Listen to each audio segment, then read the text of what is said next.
This podcast contains discussions of child abuse, sexual repression and sexual abuse, suicide, racism, misogyny, PTSD and PTSD symptoms, and spiritual oppression and abuse, including guilt, shame, and fear.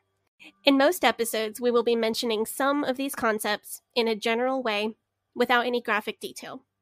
If any of these topics or other triggering topics will be mentioned in great detail, we will let you know at the beginning of each individual episode, as well as in the show notes for that episode. Rolling river of time, you've healed me in too many days. No regrets, no confusion, there'll be no pollution. I'm so thankful I've decided to change my ways. Welcome back to the Leaving Eden podcast. My name is Gabriel. No, I'm not going to do it like that. Welcome back to the Leaving Eden podcast. My name is Gabriel Hakohen, and I am here with my radiant co-host. Hi, I'm Sadie Carpenter, and we are here to try to solve a very perplexing mystery. Is it the curious case of Benjamin Button? No? Is it the case of who keeps filling my recycling bins up with trash the night before pickup? No, neither is it the mystery of who in my apartment building likes to neglect to set a timer for their laundry and leaves their laundry in the washing machine for hours so that other people either have to wait or dump their laundry out on top of the machine like we're all living in college dorms again. Sadie, I just want to say that I relish every shared experience that we had during college. And laundry room disorganization is absolutely one of these shared experiences. And in time, we will reveal to you what this mystery is, because today we are here to talk about Sadie's life in the IFB cult, the Independent Fundamental Baptist cult. We are here to educate and to inform our listeners about this cult and the danger that this cult and other cults pose to society as a whole, and to promote freedom of mind, freedom of thought, and freedom of religion. So, Sadie, would you like to tell the fine people what mystery it is that we are going to solve today? So, way back when we were researching for the very first episode of the First Family of Fundamentalism series, Jack Hyles' First Family of Fundamentalism. I wanted to pull an audio clip from one of Jack Hyles' sermons to illustrate for our listeners what a typical Hyles sermon would sound like. So I believe that the sermon that we chose was, or that you suggested was Sunday's Coming. Mm-hmm. And in fact, I know that it was because I had to listen to it like 6 or 11 times, in order to get the right part of it. Yeah. That's correct. But my first choice for the sermon I wanted to play was not Sunday's Coming.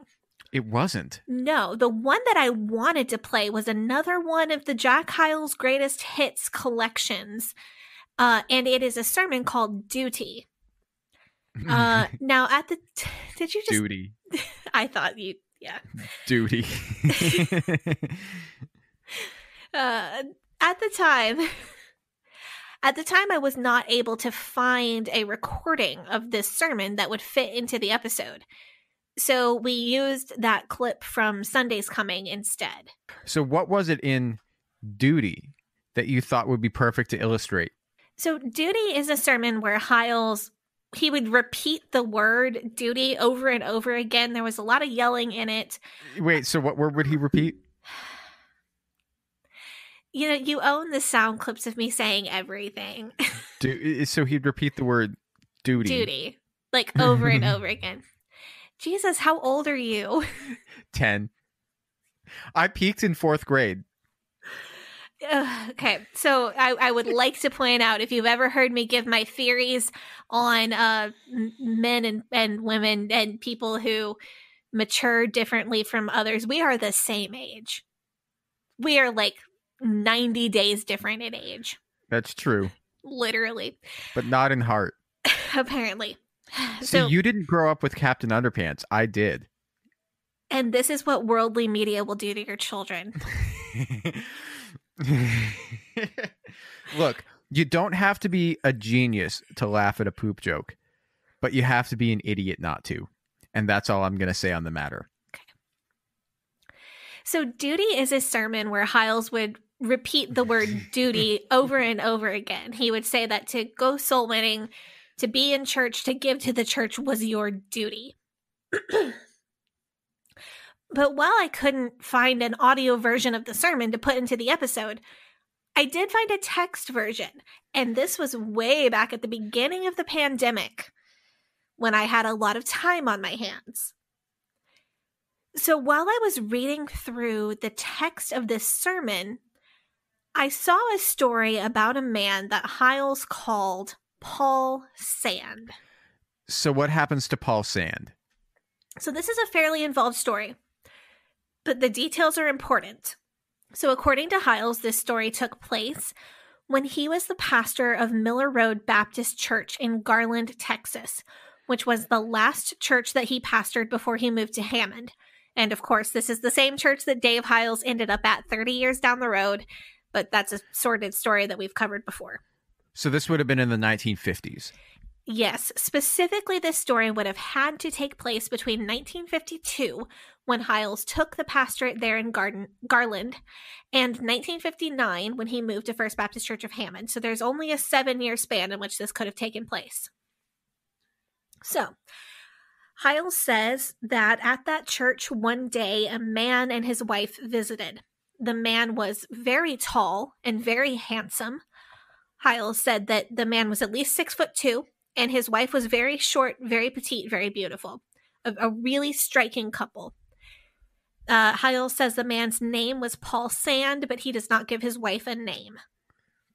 Paul worked at the phone company, and he and his wife lived further down on the same road as the church, so on Miller Road. And Hyles said that the Sands would drive by the church and see all the cars outside every Sunday morning, and they wanted to stop in and see what it was all about. So on that first Sunday morning when they visited, they both got saved. On Sunday night, they both got baptized, and they joined Miller Road Baptist Church. Okay. So what happens next to Paul Sand and Mrs. Sand, who is given no real name? So the Sands become very involved with the church very quickly. Both of them even become Sunday school teachers. And Hyles is really proud of his model church members, Mr. and Mrs. Sand. But soon enough, they start to miss church sometimes on Wednesday nights. As time passed, they even began to skip Sunday night church occasionally.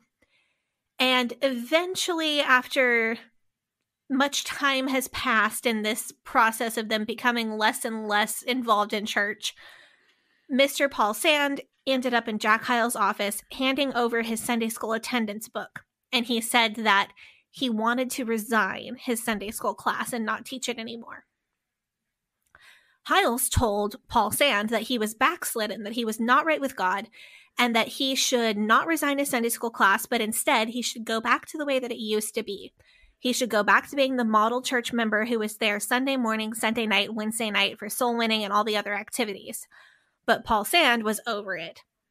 Hyles predicted that this would have a bad outcome, but Paul Sand was determined and he walked away from the church. So here Hyles cuts to over 20 years later. So 20 years later. Yes, and his exact words are over 20 years, and that's going to be important in a minute here. So over 20 years later, Hyles got a letter from Paul Sand, and that letter was from a Texas state penitentiary. This letter from the penitentiary says something along the lines of, "You may or may not remember me, but my name is Paul Sand. My wife and I were church members at Miller Road Baptist Church." And then this letter takes a wild turn. So I'm going to quote from the text of Hyles' sermon here. This is what Hyles says the letter said. "A few weeks ago, I caught my wife making love to another man in the parking lot of a shopping center. I got in my car and drove home and got the gun out of the closet, and I murdered the other man and I murdered my wife." Whoa! Yeah, so this is like, all of a sudden, hey, you may or may not remember me. I used to be your church member. I murdered my wife. So Sand goes on to say that he will be serving a life sentence and that it all started the day that he went against what Hiles said and resigned his Sunday school class. So it is a slippery slope. You stop being a Sunday school teacher today, and in a few short decades, your wife is cheating on you, and you're out here committing double homicides. Exactly. Wow. Yeah, or I don't know, maybe you go against Jack Hiles' wishes and like defy what he tells you to do, and in a few decades, your wife is cheating on you and you're committing a double homicide. So we saw this story, and I mean, this is a powerful story. So we decided to investigate. Again, this was like way back in like the early pandemic when like I had a sourdough starter on my counter. Oh man, I remember those days. Yeah, this was like way early pandemic. Yeah, so we had a lot of time on our hands. By the way, this story, this is what you would call a sermon illustration. An illustration, which is otherwise known as the IFB child's favorite part of any sermon because they get to hear a story, is any story, whether it is presented as fictional or non-fictional, that is used to help make a preacher's point. And we know that scripture is like full of these sorts of illustrations, like stories, parables, if you will. Right. In the New Testament, Jesus was especially fond of using parables to make his point, and he used that as a device many, many times. But in this instance, Jack Hiles is presenting this story as a true true events that actually happened. Exactly. Now, there are many of these stories that are passed around that lots of IFB preachers use regularly. Even in a preaching class at Hiles Anderson, for example, you might be given a list of here are good stories to use in your sermons. There are literal entire books out there of stories that are good to use in sermons. But these stories are pretty obviously allegorical. They're not meant to be literal. Just like Jesus's parables are, it is clear that he is using a poetic device. But there's nothing wrong with that, though. No, not at all. I mean, Jesus did it. As long as you're not pretending that it's true. Yeah. Right. But most of these stories, there are clear verbal cues that clue you in to whether it is meant to be literal or not. So if I said a priest, a rabbi, and an IFB evangelist walk into a bar, no one would think that I was talking about something that really happened. Because no IFB evangelist would walk into a bar, would they? Right. But no, that's a common joke setup. And no reasonable person would believe that I was talking about 3 literal people or a real bar. Like, no one would go asking me what city the bar was in. And a lot of these common sermon illustrations are like that. It will start with verbal cues that clue you into the idea that this is not literal. Clues like a soldier in World War II, or a sailor on a whaling ship, or there was once a very wicked man.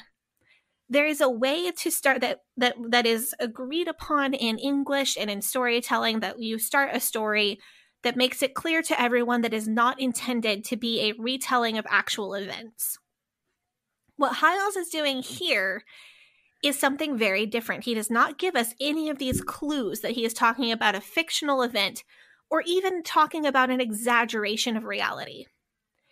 Instead, he does the exact opposite of that. He says he's in this, like, this is a thing that happened to me, some guy that I know. Right. Like, he includes all of these details. Like, this is a man that I knew, and this is how I felt about him, and this is my opinion on how cute his wife was, and this is where his house was, and this is where he worked at the phone company, and these are the exact details of the murder.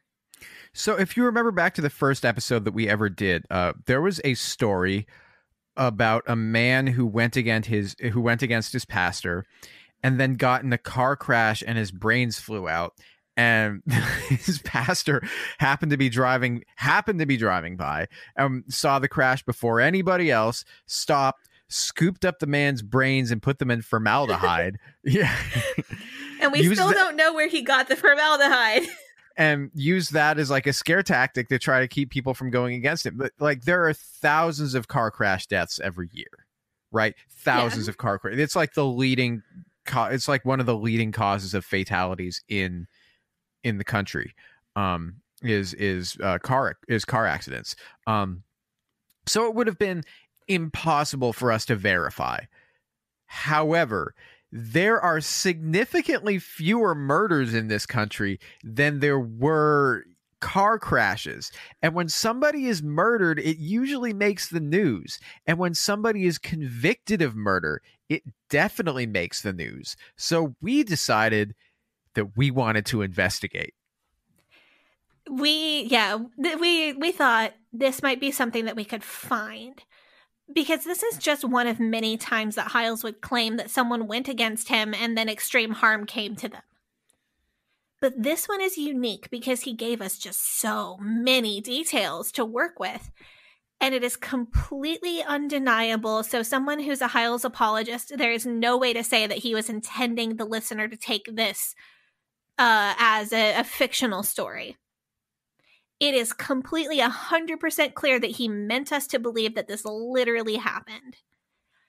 And then he gave us all of these juicy details right on top of that. So this was the perfect scenario for two amateur internet detectives cooped up inside in quarantine with laptops. Yeah, so Sadie has a monocle and a deerstalker hat. And I have a Ferrari and a mustache, so we are both PIs now. So here we are. We are ready to take on the mystery of Paul Sand. So Sadie. Yes. Where is our jumping off point? Where are we starting with this mystery? So I started with the very naive idea that I would just be able to find the answer to this. Like it would take me an hour. That was not true. No, that was not true. That was 9 months ago. One of the first things that I dug up was a tool from the Texas Tribune.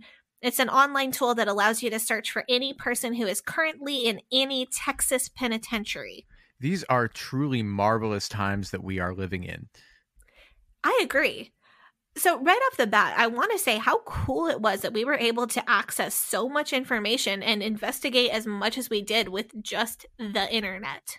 According to that tool from the Texas Tribune, there are no current inmates in the state of Texas by the name of Paul Sand. So what that tells us is that if this guy existed and if his name was really Paul Sand, that he is no longer living now. So Paul Sand has not recently been in prison in the state of Texas. Correct. And I mentioned doubting the name first because I cannot tell you how many countless times I've heard Hyles and every other IFB preacher ever say something like, his name wasn't really Paul Sand, but I'll use that name for this sermon. Right. But also like saying, oh, his name wasn't really this, but this is the name I'm using. Like that's another thing where he's saying this is a true story that actually happened. So he 100% wants us to think this is a real story. So although Hyles didn't say that in his original sermon, I thought it would be best to give him the benefit of the doubt. He definitely presented this story as true.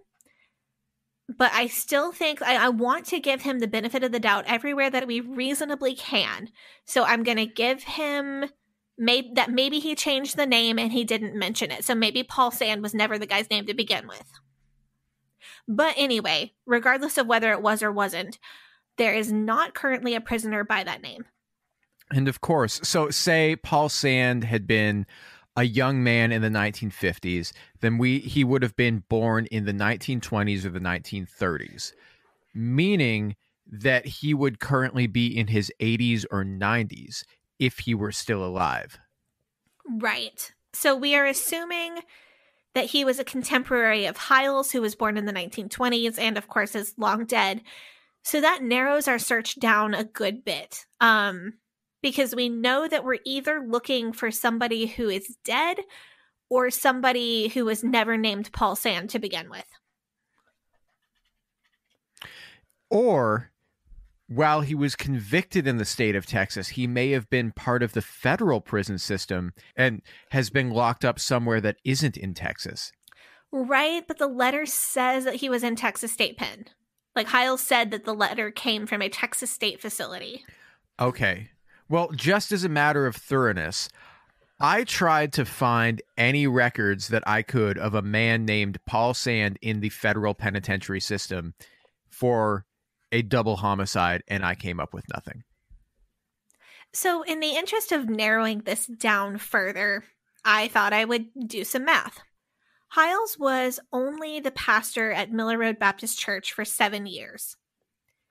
If this sermon at the Bill Rice Ranch, which is the one that we have the written transcription of, and I can prove that, but I'll get to that later again. The sermon at the Bill Rice Ranch is the one that we have the text of, and it was 20 years after the fact. Then the sermon would have to be preached between roughly like 1982 and 1989. This does line up. Oh, wait, no, that would be 1972 and 1979, wouldn't it? Because 52 to 59. Anyway, This does like the mid 70s. That lines up with a time period that it would be likely for Hiles to be preaching at the Bill Rice Ranch. This makes sense. You know, when you're in math class as a kid and they tell you, well, first check if the answer is plausible. Yeah. This is plausible. Now, the letter says that a few weeks ago is when the murder was committed. And this was one of our first really big red flags that something is not 100% correct with this story. Right. Because I don't know if any of you are familiar with how the justice system works or has worked. But I have seen every episode of Law and Order, which ran for 20 seasons, and every season had hour-long episodes. So I think that comes out to something like 16 full days of television, like 16 24-hour days of television. Anyway, yeah, if you know about the justice system as well as I do from having seen it on TV, then you know that even if you arrest somebody and you've got them dead to rights, it takes months to get a conviction, and it can even be years before sentencing. So if we assume that Mr. Sand shot his wife and her lover and then drove himself directly to the nearest police station with the murder weapon in his hand and confessed and turned himself in, a few weeks is still nowhere near a realistic timeline for him to be put in jail. Yeah. At this point, he would have been indicted and he would have been arraigned, but they would be nowhere near sentencing him, even if he enters a guilty plea. So we decided, once again, to give Hiles as much wiggle room on this as we could. So we assumed that Mr. Sand wrote that he was tried and sentenced a few weeks ago. So maybe something a little more plausible, the event that happened a few weeks ago was maybe him being sentenced and taken away to the penitentiary. Or maybe he's been indicted, he's in jail, and he's talking with his lawyer about pleading guilty, taking a plea deal to avoid the chair. Right. So if the letter is written between 1972 and 1979, we're thinking of a crime that happened between like 1971 and 1978, maybe. Yeah. And then we're also looking for a man who was born no later than 1939, to be at least 20 when he knew Hiles, but realistically he is probably born more in the 20s or the very early 30s. Yeah. I mean, this whole story seems like it should be a Johnny Cash song. It's a wild story for sure. Yeah. So the next thing we were able to do was narrow down the timeline a little bit more. So my awesome friend Hannah, hi Hannah, was able to track down the exact date that Doody was preached at the Bill Rice Ranch. This was a huge breakthrough. She found contemporary news articles that pinpointed the date to Friday, June 9th, 1978, which was the 25th anniversary of the Bill Rice Ranch. So that narrows our time frame down quite a bit. Yes, so we don't have to look, in the 80s or the 90s at all for this double homicide. Like, it would have to be before June of 1978, and it could be any time between 1971 and 1978. I wish that I had known this before we started looking into this. It No would have kidding. saved me so much time. No, I couldn't agree more. So like when we started looking, our math wasn't as refined, and we were thinking that it could have happened anytime between like 1972 and 1990. So we were looking at two additional at least an additional decade of murder that we didn't need to. Yeah. So Ugh. yeah. So Sadielock Holmes. Now we have a general date range for this alleged murder. Is there a resource or a database that we can use to find details of murders committed within the United States? There is a database. Let me tell you, I was so pumped to get to use this database myself after hearing so many true crime podcasts that I like that use this as a source. So the website is called Murderpedia, and it's not the easiest to filter, but we were able to look at every murder in Texas, and we could put it in chronological order and then manually check out and read about every murder by year. Because you can't filter by like double homicide, or you can't filter, like you can search by name, but we don't know for sure if Paul Sand is the guy's name. Right. So we started with Murderpedia, and we started with that before Hannah found an exact date for us. So I'm pretty sure between the two of us, we manually read about hundreds of murders, like every murder in the state of Texas between 1970 and 1995. Yeah. And let me tell you guys, like, this site is really, really depressing.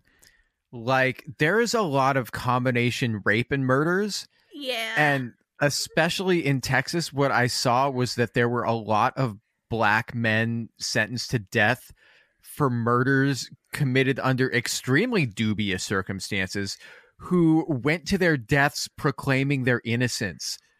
Yeah, So, that was yeah. not fun to read. Yeah, I was like, I mean, you'd read something and be like, oh, this guy's probably innocent. Right, you're like, oh, this guy got, because They gave him the Texas chair. is like, yeah, and Texas is like super known for the death penalty during this historical era, and you're like, oh, that guy might have been killed for something he didn't do. That's just great. He was probably, yeah. Oh, yeah. I mean, Well, a lot of that is what we found on Murderpedia. Yeah. And we spent so many hours on this depressing website reading about terrible things. But we were not able to turn up a single case of a love triangle double homicide with any name that fit the other details of the story. Yeah. So even if the guy's name wasn't Paul Sand, it was something completely different. I couldn't find anything where a guy found his wife with another man in the back of a car and shot both of them. Yeah, even if he changed the details of the story, like, oh, it happened in a different town. Oh, it happened in a different I couldn't find anything city. in the state of Texas. No, yeah, we tried. We looked all over. So it kind of felt like we were hitting a dead end. But that is when I finally found the audio version of the sermon, which had more details. Oh, joy. So this audio version, I tried really hard. I wasn't able to find the exact date that the audio version was preached. I know it was some years later than the 1978 version, most likely, especially based on the sound of Heil's voice. He mentions Union Steel. So I think it's pretty likely that this audio version came from a church service at First Baptist Church of Hammond in the 80s or 90s. Okay. Yeah, and we're going to play that clip for you right now so you can hear it. Pastor of the Middle Road Baptist Church. Our church is right across the street from a shopping center. We use the parking lot of that shopping center for our parking. Every Sunday morning I went out on the front steps of the church and shook hands with everybody. Some of you folks used to come down up those steps. Some of my converts there at Middle Road are here now. And I'd shake hands with everybody who came in across that parking lot. One day, one of the finest looking couples you'd ever want to see came across that street, that parking lot, shopping center lot. I'm not going to call him by name. I'm just going to call him Bob Tate. That was not his name, and you'll know why in a few minutes. I'm not using his name. I walked out and I said, my name is Jack Hiles. Are you folks new here? He said, yes. My name is Bob Tate. This is my wife, Mrs. Tate. He was a handsome fella. make it short, he was a dapper dresser. Clothes fit just perfectly. Tall, good-looking, well-built fella. And she was as cute as he was good-looking. She was about 4'10", cute as a bug. I've never seen a cute bug, but that's a statement we use, isn't that? Cute as could be. I said, Mr. Tate, are you new in town? Yes, he said. Where do you work? He said, I work at a telephone company. I've been transferred to the office, this office here, telephone company. Wife and I drive by your church every morning on the way to work. We thought we'd come by to visit you. Man, I'm glad to see you. Now, they were such a nice-looking couple. If they walked in right there, right now, walked right across that aisle, everybody in this house would look at them and say, man, what a nice-looking couple they are. Just cute as could be.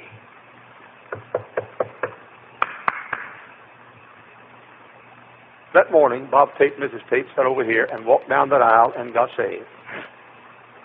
That night they got baptized, and they became model Christians. Every Sunday morning, every Sunday night, every Wednesday night, every Monday night for soul winning, they were there in their places, model people. He taught, I think, a junior boys class, and I think she taught a primary girls class. Always there, never miss. Tithe. Everything the preacher said do, they did. Everything the preacher said don't do, they didn't do. Model people. One Sunday I looked back where they usually sat, and I couldn't see them. One Wednesday night, rather. I asked my assistant pastor, I said, Brother Jim, do you see Bob Tate and Mrs. Tate?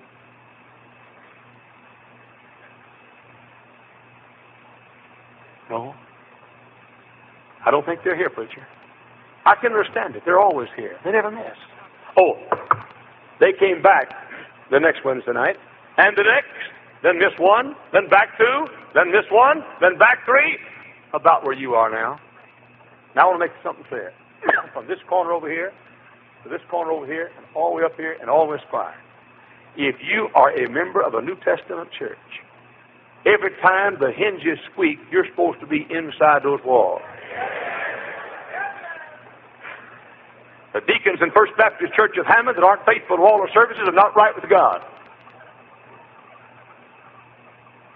You have no right to hold one of God's offices and lay out a church. He said, I'll resign a deacon board. How about resigning your backsliding condition first? Get the church. That goes for every Christian in this room. It's your duty.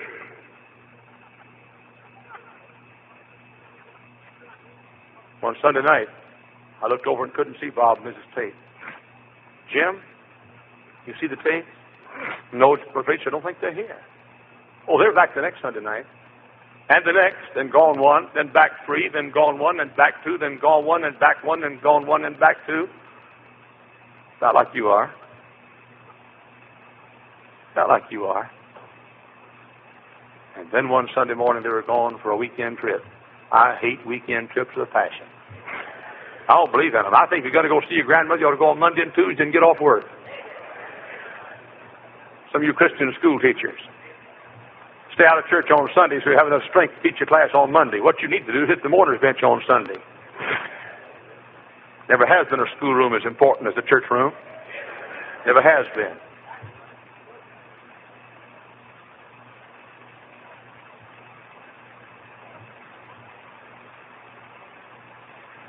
But you say, Brother Hiles, when I go on a weekend trip, I always go visit another church. Try that where you work. If you work out inland steel, take off on a weekend trip. I mean, on Monday and Tuesday. Come back on Wednesday, and your boss says, where you been? I've been on a little trip down in Ohio. Well, man, you got a job here. Well, now, hold it now. I visited Youngstown, worked over there while I was over there. You think God's dumber than your boss?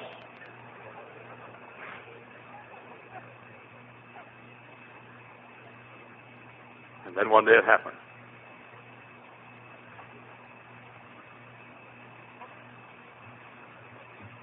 Bob Tate walked in my office. Had his class record book with him. Said, Pastor, God's led me to resign my class. That is always a lie. Unless God's called you to do something bigger, God's not called you to resign anything. And I said, Bob, you know better than that. Bob, you know you're backslidden. Why don't you get back where you used to be? Bob, why don't we kneel here and pray? And Bob, you've been missing on Sunday night, Wednesday night, and on Sunday morning. Now, Bob, why don't you get back where you used to be? Bob looked at me with that look. And brother, you can see it. Every preacher here sees it in the audience when it happens. Some of you folks have in your faces right now. Because right in your mind right now, you've got some negative thoughts about this preacher, and brother, it is as obvious as a black man and a white man. You can tell it. Preachers can. He took his record book, came to my desk, tossed it there on the desk, and walked out the door 23 years ago.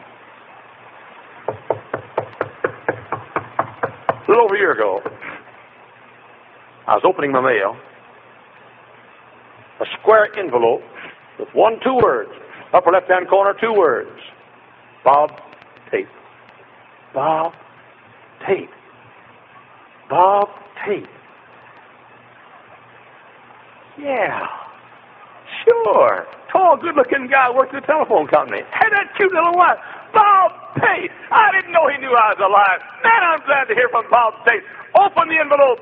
Pull it open. Open the letter to read it. Up in that left-hand corner, it said Bob Tate. Huntsville Penitentiary. Huntsville, Texas. Bob Tate? Dear Brother Hiles, you may not remember me. My name is Bob Tate. I was saved at Miller Road Baptist Church under your ministry. Wife and I taught Sunday school. You may not want to hear from me. For a few months ago, I caught my wife in the back seat of a car in the shopping center across from the high school football field, making love to the high school football coach. In a fit of temper, I got in my truck and drove home and got in our closet and got the gun out. And I killed that coach. And I murdered my wife. I'm serving, I guess, a life sentence in the Huntsville Penitentiary. I couldn't believe it. Could that handsome man murder that cute little wife? Oh. P.S. It all started the day I resigned my Sunday school class. What he could have said was this: it all started when it was no longer fun to teach it. On this side of this building over tonight, there are hundreds of people that one of these days are going to be in serious trouble because you already are at that place where you only do it if it's fun. And there are people before me right here and folks up in this great crowd up here. If you don't transfer your motivation for serving God from inspiration to obligation and duty, as sure as I'm standing behind this pulpit, you're going to be a casualty on the battlefield against the devil. Duty. Duty. Duty. Duty! Duty! Duty! Duty! Duty! So, what new details are we focusing on here? So, number 1, Hiles gives us a different name. In this version, he calls the man Bob Tate. And my dad was able to confirm that when he heard Hiles preach Doody at First Baptist Church of Hammond, he used the name Bob Tate. So this could have been the recording that my dad was present for, or this could have been a different time that Hiles preached it at First Baptist Church of Hammond. Again, it's one of his greatest hits. Mm-hmm. They recycle the sermons. If it's a good one, then you recycle it. Yeah, one that was really famous like this, he would probably do at his home church in Hammond once every 10 years or so. And in this audio version, Hiles goes way out of his way to make it very clear that Bob Tate was not the man's real name. And so he the other thing that he made it very clear about was how cute this man's wife was, like over and over and over again. Yes. He did talk about that in the printed version as well, but I think he emphasized it a lot more on the audio version. Yeah, I mean, he kept talking about, he's like, oh, there was an extreme height difference between these two. This man, he was over 6 feet and his wife was only 4'10". Mm-hmm. Very fixated on those details, which was odd to me. But yeah, and he gives so many details in general. Like, he's so fixated. Well, I guess he's done this sermon over and over. He's done this sermon over and over again, so he knows how to really milk it out. Right. But he's really fixated on these details, and this is one of the ones he keeps going back to. Like, even though, so the height difference and the fact that he worked for the phone company are things that come up over and over again, and those things have no bearing on the outcome of the story. And what this kind of reminded me of when I was listening to it, and sorry if I'm so sorry if you haven't realized this yet. I think you probably already have. The way he speaks kind of reminds me of a certain orange man who used to be the president. Oh, yeah. Who is not anymore. But like the way that he repeats himself, like it's going to be great. It's going to be very great. It's going to be the greatest. He speaks more intentionally, though. He does. He doesn't sound as word vomity. But the way that he repeats himself is familiar to me. Yeah, I mean, he's very plain spoken, but he has the same core audience. True. Much of the way that Hiles tells the story on the audio recording, though, is almost word for word the way that it was transcribed in the text version from years earlier. And this is typical for Hiles with these greatest hits sermons. He would often re-preach them, and it would almost be word for word. This is kind of expected with your greatest hits sermons. And I wanted to make a really quick sidebar to say that this is why no one expected Scop to go off the rails with the Polished Shaft sermon. Everyone who was there expected Scop to always preach that sermon in almost exactly the same way, almost word for word. So it was a shock to people when Scop deviated from that norm, especially in such a lewd way, and I think that's a big part of why people didn't jump up and stop him from what he was doing. Yeah, so what if we gleaned from this? What new information can we take from this? So we've got a different name being used, but Hiles specifically says that wasn't his real name, so that makes you wonder if Paul Sand was his real name. Yeah. Hiles also gives us the name of the penitentiary. And this was a little, like, the recording is almost garbled at that point. But I was able to cross-reference Hiles' recording with a list of penitentiaries in the state of Texas, and I found it. It's Huntsville State Penitentiary is where Hiles says that he was. And Huntsville is the nearest Texas state pen to Garland, Texas. So this does make sense with other details of the story. Okay, so that majorly narrows all of this down. It really does. Hiles has also amended himself to say a few months ago rather than a few weeks ago about when the crime was committed. But there's one other big new lead that we got to check out here. When Hiles is supposedly quoting from the letter, Bob Tate, aka Paul Sand, tells him that the man that his wife was having an affair with was the high school football coach, and that the parking lot where he discovered them was a shopping center across the street from the high school football field. So naturally, Sadie and I took the new salacious details about this sordid murder and love affair and Googled everything to do with them. So we Googled high school murder, Texas. We Googled football coach murder, Texas. We Googled football coach double murder, football coach affair parking lot, football coach murder parking lot, Texas car affair. And literally everything, every combination of all of those words together. Yeah, and you really took the point position on this new lead. So this is Texas, so high school football is a big thing. So you were able to track down some of the more recent coaches of some of the major high schools in the area? Yes. Okay, so what I did was look up Garland, Texas high schools. I found all of the high schools in Garland, Texas.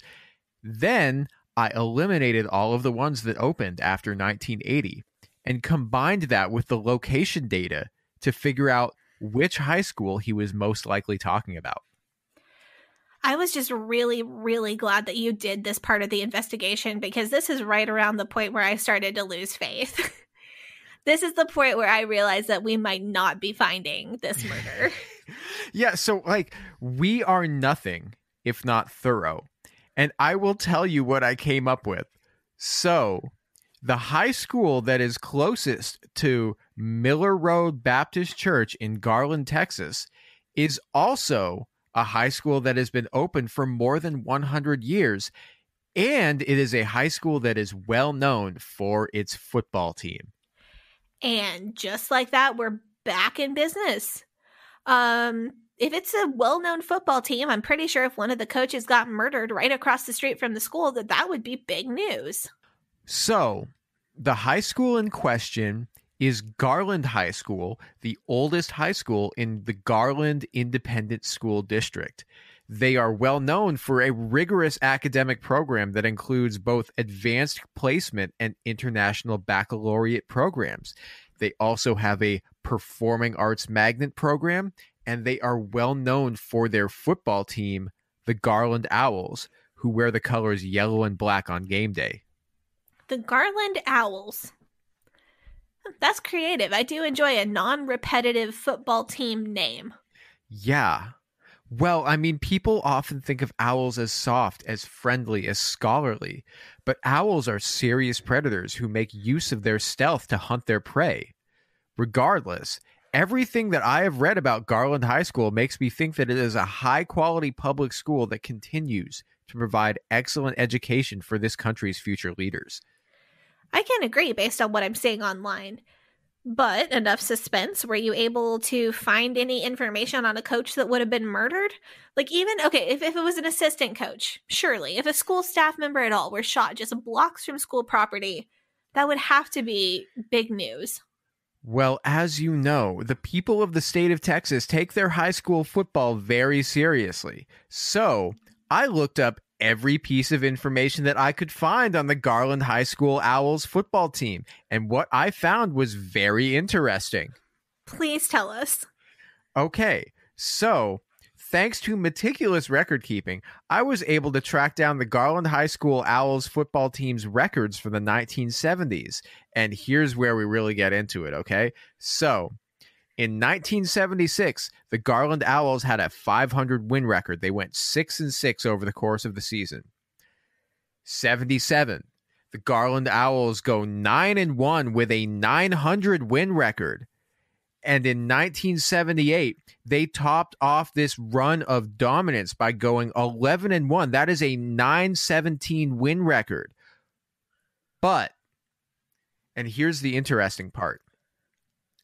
In 1979, the Garland Owls only won once. They went from going 11-1 to going 1-9, down from a 917 win record to a 100 win record. So this says to me something happened here. So, like something's got to have happened to this team between the years 1978 and 1979 to make the once dominant Owls football team completely lose their momentum. Almost as if a central figure, a coach, if you will, was taken away before his time. Holy shit. Upon further investigation, I have been unable to find any information as to why the team dropped off in its performance. However, I did find on the Garland High School Sports Hall of Fame Facebook page a post from 2011 concerning a banquet honoring coaches and players for their dominance in the 1978 football season. And I believe that if a coach had been murdered as the result of an extramarital affair, maybe they wouldn't have had this banquet. I don't know. best as I can work out, the dominant 1978 football team's core was probably made up of seniors who graduated, because in 80 and 81, the team had better than 500 win records, which suggests an upward trajectory in team development. How dare you? You really had us thinking that we found something. No, I found absolutely nothing. I mean, I feel like if a coach was murdered, they would have had like the, Joe Smith Memorial Banquet. Unless, of course, he was murdered as the result of an extramarital affair. I mean, I don't know. Maybe they would have seen... This is Texas we're talking about. Yeah, but it was it's the 70s. It's not the 50s. That's maybe true. they would have seen him as like kind of innocent. Yeah, or maybe, it was like the disco era. So like everybody... Yeah. No, this story is turning into absolutely nothing. Damn it. Yeah. So I did find an article along those same lines about a man named Joe Boring, and that is his real name, who was the coach for the Owls, and it doesn't give the actual years, but it says 3 years in the 1970s, and I think it implies that it's late 70s. Yeah. And he is very much still alive at the time of the writing of that article. So... Yeah, I mean, but also if they were going to induct somebody into the Hall of Fame, for the Texas Football Hall of Fame for high school football, then it would be, their best seasons throughout the 70s. And those best seasons, were 77 or 70, yeah. Whenever it was 76, right. So I think this guy, Joe Boring, must have been the coach then. Yeah, I mean, that would make perfect sense. Yeah, unfortunately, this story is turning into absolutely nothing. So if you or anyone went to Garland High School in Garland, Texas in the late 1970s and knows what made the football team go from hero to zero between 78 and 79, please get in touch with us because we would love to talk. Also, if you happen to live in that area, if you can find a set of Garland High School yearbooks from 1970 to 1980 so that we can figure out who was on the coaching staff during that time and research every single member of the coaching staff on Find a Grave, I will do that if anyone will send me the Garland High School yearbooks or pictures of them. This story has eaten our lives. This story has eaten okay. It's time for us to take a break. When we come back, we have even more information as to why it is eaten.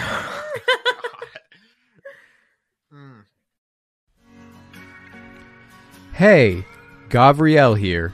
If you enjoy the Leaving Eden podcast, head over to our Facebook group, Eden Exodus, where you can talk to other fans, ask us questions, and share memes. That's facebook.com/Eden Exodus.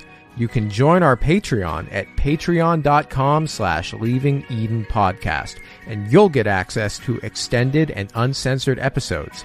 You can also support our show by recommending it to your family and your friends. The Leaving Eden Podcast is a fully independent podcast, and we really appreciate your support. And now, back to the show. So we are back, and I just want to say that I am coming to the conclusion that this heinous double murder, this heinous crime of double murder upon which Jack Hyles based his sermon, it never happened. We looked so hard. We looked so hard for this. We really did. We really did. We looked. And I find it so funny because last week we had an episode about true crime, but this week we had an episode about a crime that probably never happened. Yep. Of course, because we believe that it never happened, we especially looked for proof that it never happened. So that means that we looked for places that Jack Hyles could have taken this story from as an inspiration. Yeah. And it's not possible to prove a negative. So we can't categorically prove once and for all that it never, ever happened. However, if we can show something that could have prompted someone to make up this story, that would add to our case about the fact that it probably never happened. Yeah. So I had a theory, and it revolves around the name that Jack Hyles chose for his killer, the name Paul Sand. So The first thing that Sadie and I did when we were going to look into this story was obviously Google the name Paul Sand. Now, if you Google Paul Sand, the first website that pops up with a result is IMDb, the Internet Movie Database, because Paul Sand is an actor. Not an actor that any of you would know by name as like a star, but a sort of a journeyman, a sort of guy who gets cast in bit parts throughout Hollywood, in TV and in movies, who is especially prolific in television and film appearances in the 1970s and 1980s. Like, this guy has been in everything. I mean, he must have had the hardest working agent in Hollywood. Yeah, this dude has been in Bewitched. He was on the Mary Tyler Moore Show. He was on Laverne and Shirley. He just kind of pops up everywhere as an actor. Yeah. I mean, he would show up in Wonder Woman. Yeah, Laverne and Shirley. I mean, this got us to thinking, though, because, I mean, IFBs don't watch TV, right? Or they aren't supposed to watch TV. Yeah, especially not contemporary television. Like, some IFBs will be okay with older TV shows or older movies, but watching a lot of TV in general was considered a waste of time, as well as something that would expose you to sinful images and sinful topics and put bad thoughts in your head. So it was highly discouraged. Yeah. But we also know that Jack Hyles is the type of guy who believes that the rules don't apply to him. So we were thinking, and this is like one of the more harebrained things that we've ever done, but we were thinking maybe he gets the name Paul Sand from the credits of a TV show that he's watching, because it seems like a mighty big coincidence that Paul Sand is the name of, I guess I wouldn't call it like a well-known actor, but like an actor whose work was pervasive and wide-reaching. So that also got us to thinking that Jack Hyles like took this whole story about a double murder, like love triangle, from a TV show. I think this theory must have just really resonated with you because you went to great lengths to see if this theory could potentially hold up. Yes. So, on this show, we pride ourselves on always delivering accurate information, even if that accurate information is punctuated by wild speculation. We are nothing if not thorough. So, in the spirit of thoroughness, I took it upon myself to watch everything that Paul Sand has ever been in from his debut in 1964 up until 1987. I literally went to his IMDb page and went down the list and watched all of it. And I have some opinions. I literally cannot believe that you did this. But I did it. Since you watched that much 60s and 70s TV and 80s TV, I think you were more than entitled to your opinions, whatever they are. So, the first thing that I have to say is that all scripted television that came out before Seinfeld is automatically terrible, zero exceptions. Seinfeld is the first ever funny scripted TV show. People now go back and watch Seinfeld and think that it isn't funny, but they haven't watched what TV was on before Seinfeld. They haven't watched what Seinfeld was up against. Like, I mean, you've still never seen Andy Griffith. So the second thing that I truly believe is that Paul Sand is a criminally underrated actor. I think that if things had gone maybe a little bit differently, he could have been like a beloved star, a sort of household name. I mean, he ends up kind of typecast as a guy who's a bit down on his luck, but it's like a character that he plays very well. And he's got this sort of natural comedic character to him. Like, you know, you can tell that he doesn't end up taking himself too seriously ever. I don't know, he's kind of like a character actor, but I find him relatable in most of the stuff that I've seen him in. Like, I watched Bewitched, I watched him in Wonder Woman, I watched his short-lived 1975 romantic comedy show that was called Paul Sand in Friends and Lovers, which he plays an unlucky in love concert violinist. Oh my. But I also, yeah, maybe it was, I mean, it wasn't great because it was TV in the 70s, but like it wasn't the worst thing I watched. But I have to say, the worst thing that I had to watch was The Love Boat. Have you ever seen The Love Boat? I actually have not. I have heard other people reference it. I think there were musical acts on this show. Sadie, believe me when I say this show is terrible. I mean, like we talked about how food from the 70s was weird and gross, but have you ever seen TV from the 70s? Like, I honestly think that Jack Hyles had a point when he said that television was from the devil. Because, like, that was the TV that, like, we are so spoiled now. The worst show on TV now would have been an absolute banger in the 1970s. I have seen a lot of 50s TV, so like I Love Lucy, Leave It to Beaver, that kind of thing. But I haven't seen a lot of 70s TV, so I think I'll take your word for it. So, unfortunately, yeah, after having watched the early half of Paul Sand's filmography, I was unable to find any plot lines that resembled the story that Jack Hyles described, despite the inclusion of several episodes of Magnum P.I. and Murder, She Wrote. So where does that leave us? I'm leaning towards entirely fabricated. I mean, we can't ever prove that it didn't happen, but we also spent literally God only knows how many hours searching So many hours. everywhere we could think of for even a shred of evidence that something similar might have happened once. And at this point, I really think if this murder had occurred, we would have found it. Like, we gave Hyles the benefit of the doubt wherever we could, but there is just no evidence of a love triangle double homicide involving a football coach in Garland, Texas in the 1970s. There just isn't. So if Jack Hyles is going to make up a story like this, what's his motivation? Well, we've talked about before many times about how an IFB pastor is considered to be speaking for God, how members are supposed to consult him on big purchases and financial decisions and just about every aspect of their lives. We've also talked about the brain in the jar story, the idea that to go against the pastor is to go against God. I think this story very clearly supports that concept. His words say, "Stop being a Sunday school teacher and your life will be ruined." But I think the deeper meaning he's trying to convey is go against Jack Hyles and your life will be ruined. So I definitely think that's one aspect of it.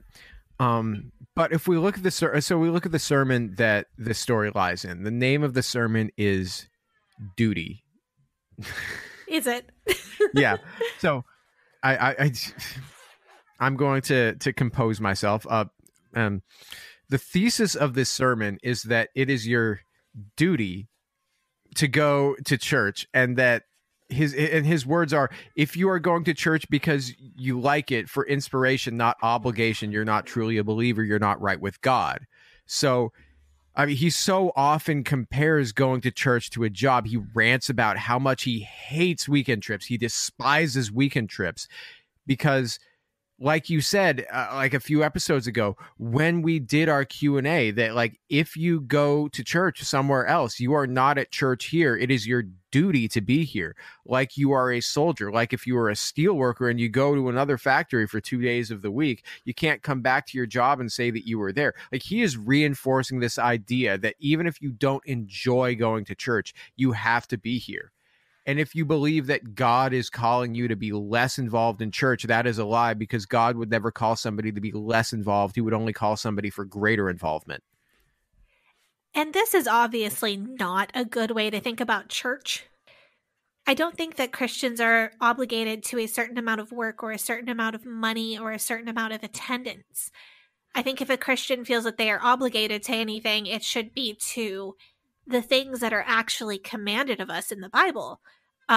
Things like kindness, things like advocating for people who need help, things like generosity, or even prayer, things that are actually commanded of us, but not to these external things that don't help anyone.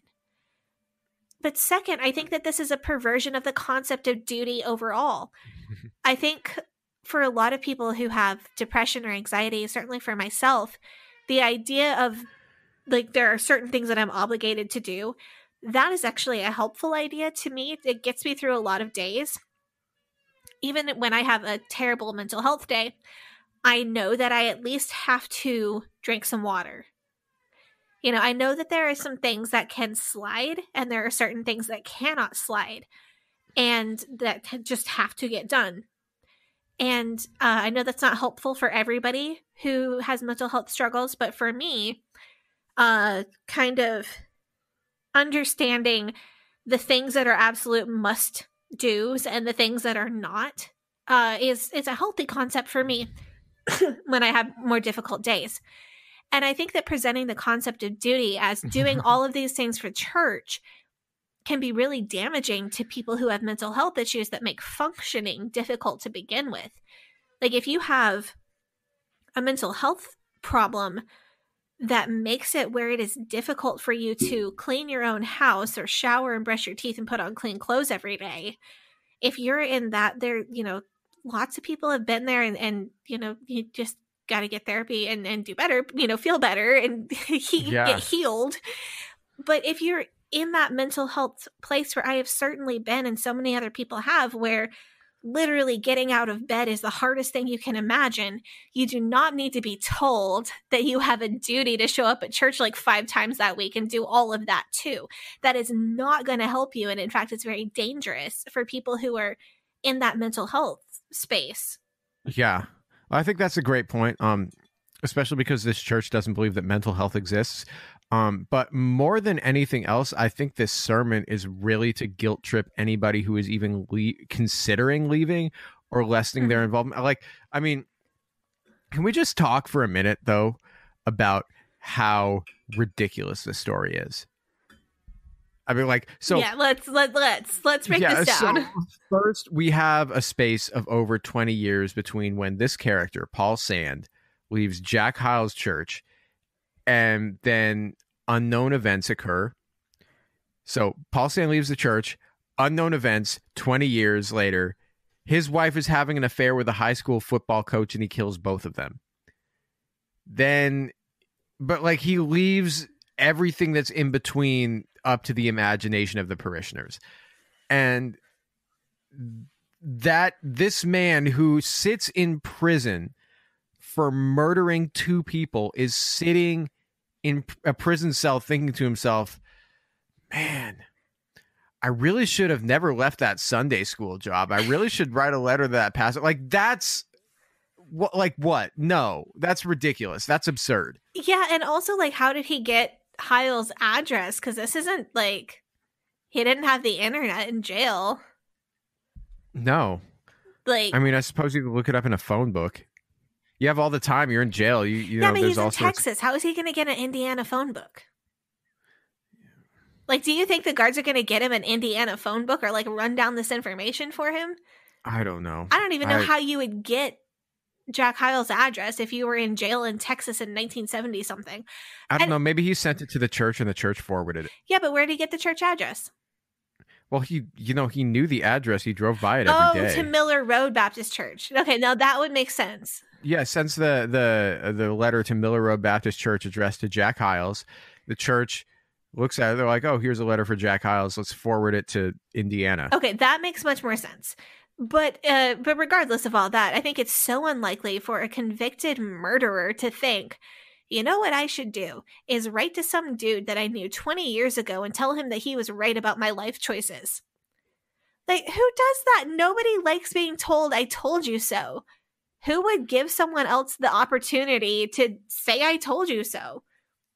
I don't know. And also, like, Hyles, reportedly knows this guy who turned out to be a murderer. How do you know if it's like, how statistically likely is it for you to know a murderer? Like, do you know any murderers? Well, first I want to say there is a 100% chance that Jack Hyles knows a murderer because his son is one. Okay, so statistically, how likely is it for him to know 2 murderers? I mean, I feel like if you know one murderer, then the chances are that you might know 2. But this guy and Dave are not remotely connected. I don't know. Okay. Well, I mean, when I was a junior in college, there was a guy who was a year above me, and he ate a bunch of magic mushrooms and went to go see Interstellar, and then he freaked out and left the movie theater, and then he beat a guy to death later that night. Yeah, I think they got him on manslaughter though, not murder. Listen, friends.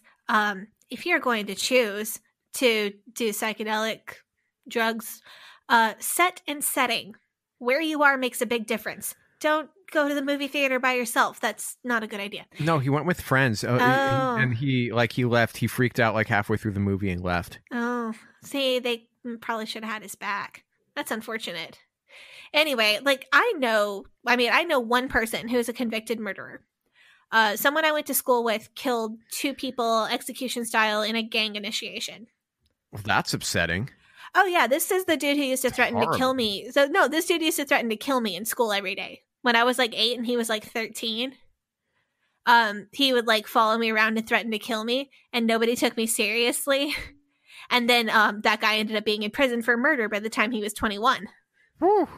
So I kind of feel like I lucked out on that one. You dodged a bullet.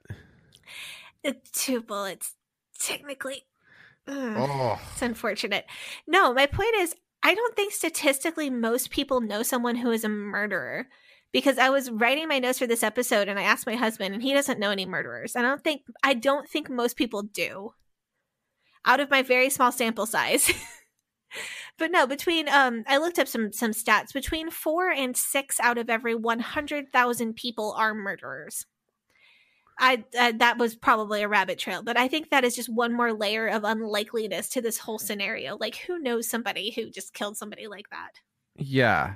I mean, if you look at the sheer unlikeliness of this story, the most basic bit of like scrutiny, everything just immediately falls apart. Like, but that's also sort of the point. Like, the point is that the IFB relies so heavily on brainwashing of its members that these pastors can make up literally any story they want to, and people will just believe it.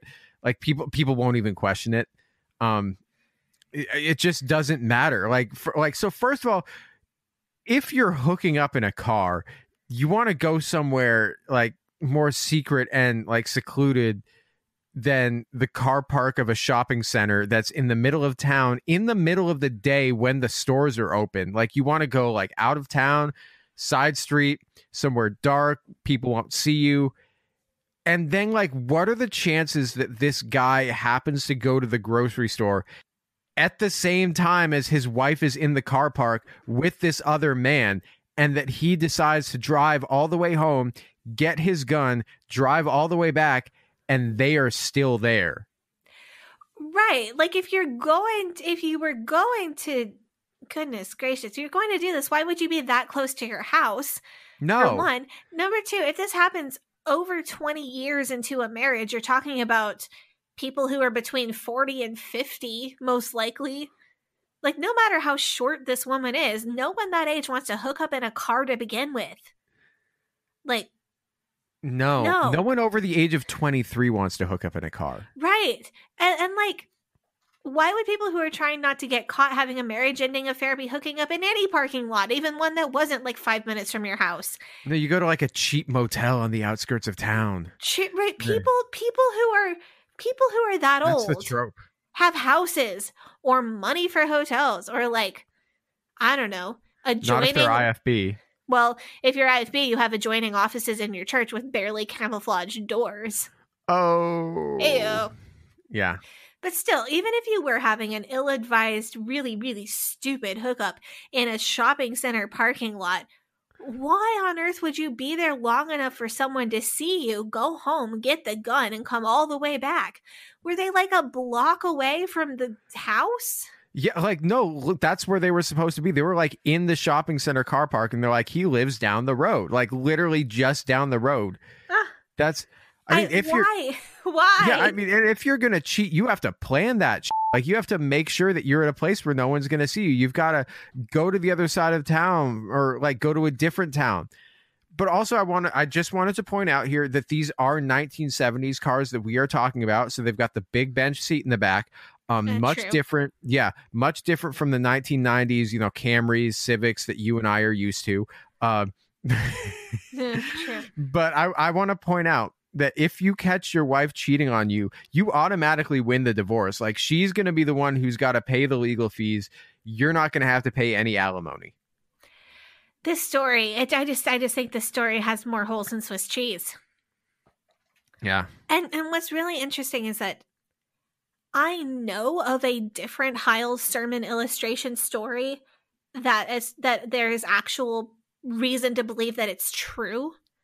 Like, my mother personally knows the people involved, and it was actually true.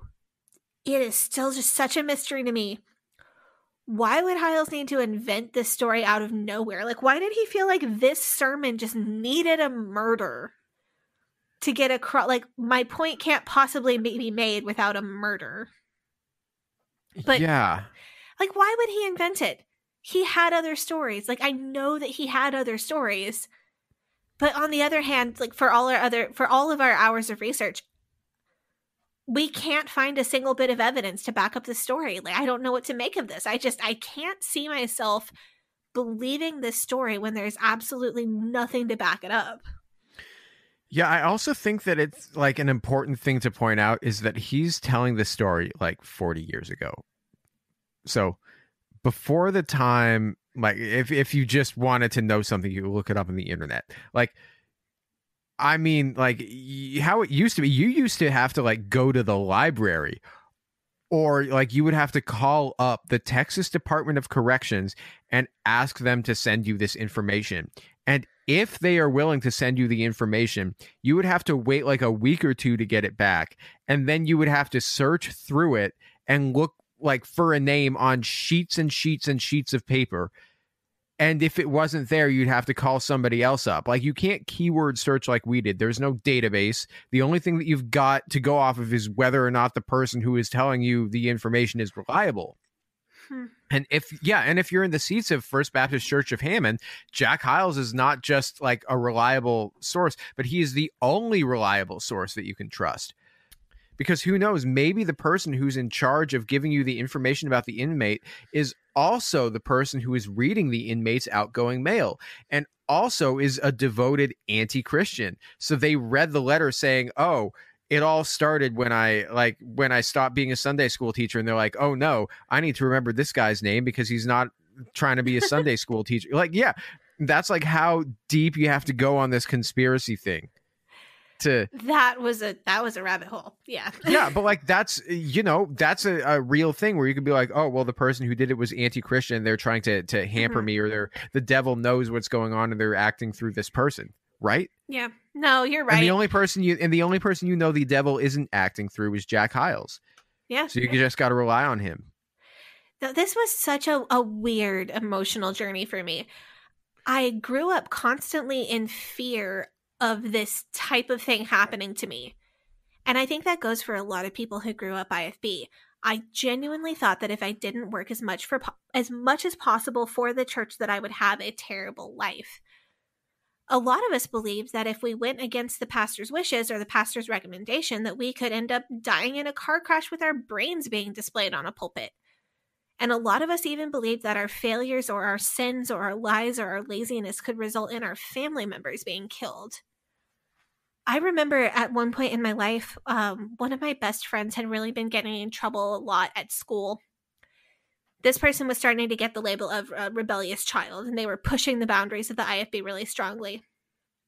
I remember crying and praying that God wouldn't kill me as a lesson to my friend. Like, I truly believed that if this person didn't start obeying God, that God would take one of their best friends away, and I was afraid that that would be me. So I was praying to God to not kill me because of my friend's rebellion. And then, like, later, as my friend continued to not want to get with the IFB program of things, I became resigned to the idea that I would eventually die because this person didn't want to obey God. I just accepted the fact that one of these days I was going to get in a car and I was going to die because this friend wanted to be rebellious. Wow. So all of that to say, I think these stories sparked a very real fear, like a very true sense of terror in those of us who were raised to believe them. I think almost every time someone tells me their story of getting out of the IFB, I hear them say how they felt like lightning was going to strike them the first time they wore non-IFB approved clothing, or that they feared getting in a car wreck for days or weeks after the first time they went to a movie, or that they feared falling over dead or becoming an instant alcoholic the first time they tried alcohol. I think it's really powerful to look into these stories and find out that not only does it not make logical sense that God would harm us because we rebel against the IFB way of life, and that logically it's astronomically more likely that these stories are coincidence, but also that the stories that scared us so much are probably not even true to begin with. And that being said, if you have a particular IFB story that you think we should investigate, I would love for you to send it our way. I think I could really enjoy doing another one of these investigations in the future. Maybe in the far future, when Gabi has had a chance to recover from watching all of that 1970s TV. But I think we could do this again sometime. Yeah, we could be like we should come up with a name for our detective duo. Make a series. Who are we? We're the IFB Mythbusters? No, that's not good. That's not that good. We could be the Hardy Boys. We're the Holy Boys. That could That's work. Not good either. I liked Sadielock Holmes. Sadielock Holmes. But I can't figure out a way to get Watson out of your name. No, I'm Nancy Jew. Oh! Is that appropriate? Oh my gosh. Oh my god. No, see, that's the fun thing is when you have friends that can say things that you're not allowed to say. If you said that, I would have laughed. I would not have gotten mad at you. You see, Okay. Jew isn't a slur. It's only a slur if you say it like mean. Like Jew is just like a noun. I am a Jew. Like if. Like, I mean, it's like woman, right?